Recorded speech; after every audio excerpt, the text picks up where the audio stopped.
Assalamu alaikum wa rahmatullah. Jama'a duniya, barkanmu da wannan lokaci, barkanku da sake kasancewa da mu a wannan gida namu mai albarka. Jama'a ƙasa kamar Chad, Alje, Niger da Saudiya da nan Afirka da France, duka dai da sauran ƙasashe da kuke ta mana fatan alkhairi. To mu ma mune muku fatan alkhairi a wannan gida namu mai albarka. Wanna kuke ɗaukar wannan alkhairi kuke aikatawa a wannan gida namu, kuke ganin alkhairi, kuke mana fatan alkhairi, to mu ma mune muku fatan alkhairi.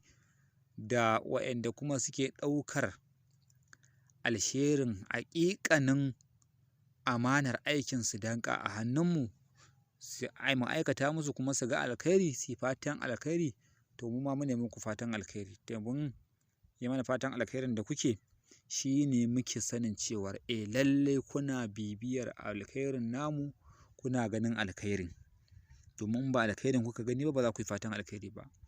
Yawwa, amma idan yau ne farkon zuwan ku wannan gida namu, a danna mana alamar subscribing, like, share.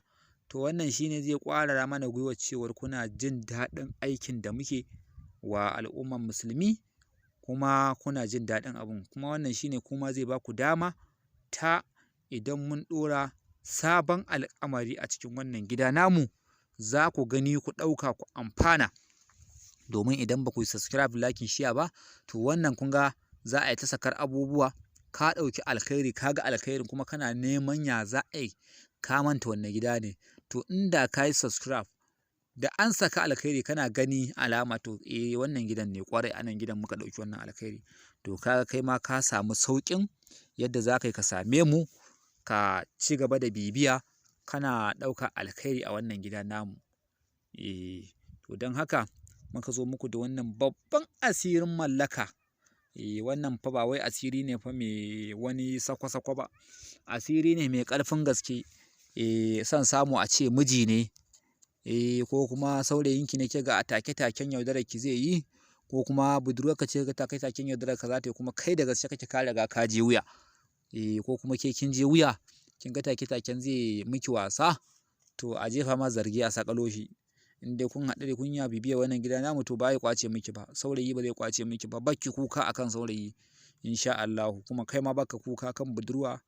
In dai kuna bibiyar wannan gida namu, kuna bibiyar alkhairin, kuna ɗauka, kuna, in dai har kuna aikata alkhairin gidan nan namu, to bakku da wannan matsala. Asirin mallaka ne mai zafin gaske wanda yake gwajajje ne. Wannan katimi da kuke gani, idan mace ake so a mallaka, to mutum zai je kasuwa ya samu kazar Hausa. Kazar Hausa hekararriya, wacce ya san hekararriya ce, sai ya nemi ƙwara uku. In ya nemi ƙwara uku, sai ya nemi zabbi ƙwara uku. Su ma ba irin 'yan bana ba, wanda sun hekara.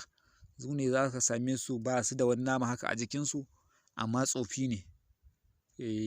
To aka same su, to shi kenan magana ta ƙare. Sai ki zo a rubuta wannan katimi ƙafa 6 a jikin kowace takarda daban-daban. Shi a sa sunan wanda kike so, ko wacce kike so. Idan namiji ne zai mallaka, to zakaru za a nema. Zai mallaki mace, shi ne zai sai kaza. In mace za ta mallaki namiji, zakaru za a nema, su ma hekararru. Zabbi kuma daman wannan ba wai ga namiji ga wannan ba, duk wanda aka samu kawai shi kenan. Kajin su ne king abun. To shi kenan, kowanne ƙwaya ɗaya laya, in aka zo aka danne abin yanka, sai a sa laya ƙwaya ɗaya a baki. Ce Allah ka mallaka wa wance wane mallaka mai tsananin gaske. Sai ka yanka, sai a cire har kan, sai a ajiye. Kowanne in aka ɗauko shi, sai a sa layar a baki guda ɗaya. Sai an gama yanke su duka da haka, kowanne kai da laya a cikinsa. Sai a zo a sa ƙyalle, kowanne ana naɗe shi da zare. Kowanne ana sa ƙyalle, a naɗe shi, a naɗe da zare. A sa ƙyalle, a ninninke shi, a naɗe da zare. Kaga kuna da laya 6 ta kayuwa. Shi kenan, sai a je a nemo tsabar hatsi fari.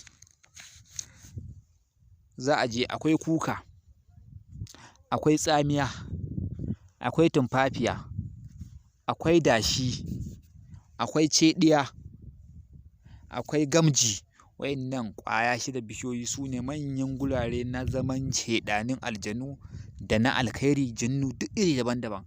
kowanne sai a je a tona rami a gindin kowanne bishiya ɗaya daga ciki, shi a saka wannan layar kan guda ɗaya, a ce Allah ka mallaka wa wance wane, shi aka mai da ƙasa sai a ɗan watsa hatsi. Kowanne bishiya 6 nan haka za a yi, shi kenan a dawo gida wannan abin yanka a gyatta naman a yi sadaka. Wassalamu alaikum warahmatullah. Mallaka dai to an gama, ba za a kuma neman wata ba.